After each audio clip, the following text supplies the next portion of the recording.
Olá, este é o Dinheiro em Ação. Diretamente dos estúdios da B3, é o programa da revista Isto é Dinheiro, que ensina tudo para você sobre ações e renda variável. E nesta edição, estamos recebendo o analista Felipe Silveira, da corretora Coin Valores. Tudo bem, Felipe? Tudo bem, Cláudio. Obrigado pela presença. Explica um pouco para o nosso espectador quais são as perspectivas para o mercado. A Bolsa está subindo, o que deve acontecer aí nas próximas semanas, Felipe? Bom, a tendência do mercado deve acompanhar muito as notícias vindas do cenário político, né? Então, um ponto importantíssimo para esse movimento da Bolsa são as reformas fiscais, principalmente a reforma da Previdência. Tá certo. O andamento da reforma da Previdência deve balizar o movimento da Bolsa no curtíssimo prazo.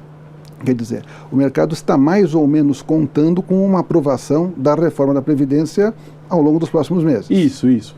Hoje o cenário base que está precificado no Ibovespa, na nossa visão, é que ocorra a aprovação da reforma da Previdência numa versão mais light, vamos dizer assim.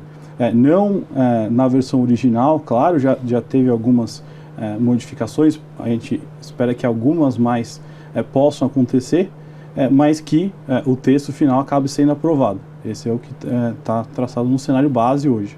E essa versão, mesmo mais light, como você disse, será suficiente para animar o mercado?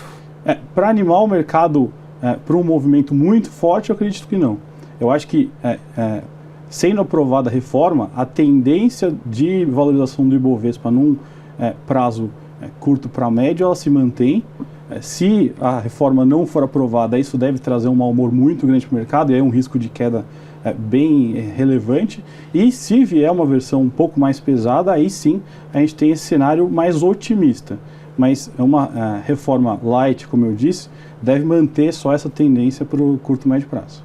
Esse é o cenário brasileiro. Isso. E lá fora, Felipe, o investidor tem que ficar atento a quais notícias internacionais? Lá fora a gente teve o arrefecimento de um risco importante, que foi a questão da União Europeia, com as eleições na França, principalmente. Aí o candidato pró-Europa acabou vitorioso, isso trouxe bastante calma para o mercado lá. Um ponto importante para curto prazo é o arrefecimento do crescimento econômico na China. A China vem de um primeiro trimestre muito forte, muito puxado por alguns incentivos do governo, é verdade. Tá certo. E alguns indicadores já do segundo trimestre estão mostrando alguma desaceleração econômica. E isso vai ficar bastante no radar, principalmente para as empresas exportadoras, né? A desaceleração do crescimento econômico chinês é um ponto interessante a ficar acompanhar no curto prazo. E, claro, dos Estados Unidos é sempre um ponto importante. E aí vem mais o campo político, principalmente se vem o pacote Trump, que o mercado tanto espera, e o cenário geopolítico com todas as questões envolvendo Estados Unidos e Coreia do Norte, envolvendo a China também, e na Síria com a questão da Rússia, né? Olhando agora para o cenário macroeconômico, nós notamos uma melhora das expectativas ao longo do primeiro trimestre. Nós percebemos que isso aconteceu principalmente no caso do dólar, né? A gente viu que o dólar médio, ele apresentou uma queda de quase 20% no primeiro trimestre desse ano em relação ao primeiro trimestre do ano passado. Sim. Por que isso ocorreu e você acha que o dólar vai continuar bem comportado ao longo das próximas semanas? O dólar é um indicador importante de risco, né? E a gente olha há 12 meses atrás, o risco que a gente vinha tendo aqui no Brasil, ele está muito mais sossegado hoje do que ele estava 12 meses atrás, principalmente porque a gente estava na reta final do impeachment e tudo mais, né? Então, o dólar, ele acompanha indicadores como a inflação, por exemplo, que deu uma melhora muito significativa em relação ao que estava acontecendo no passado.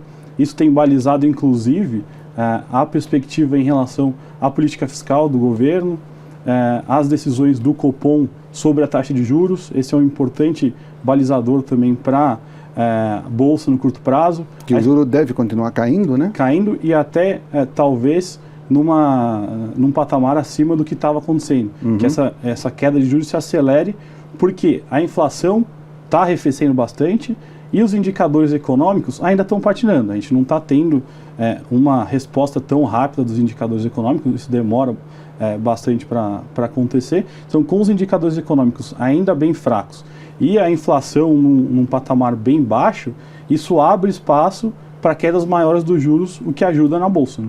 Com certeza. Felipe, agradeço muito a sua presença aqui no Dinheiro em Ação. Eu que agradeço. E volte conosco para mais informações sobre a renda variável no Dinheiro em Ação. Eu sou Cláudio Gradiloni, da Isto é Dinheiro. Até o próximo programa.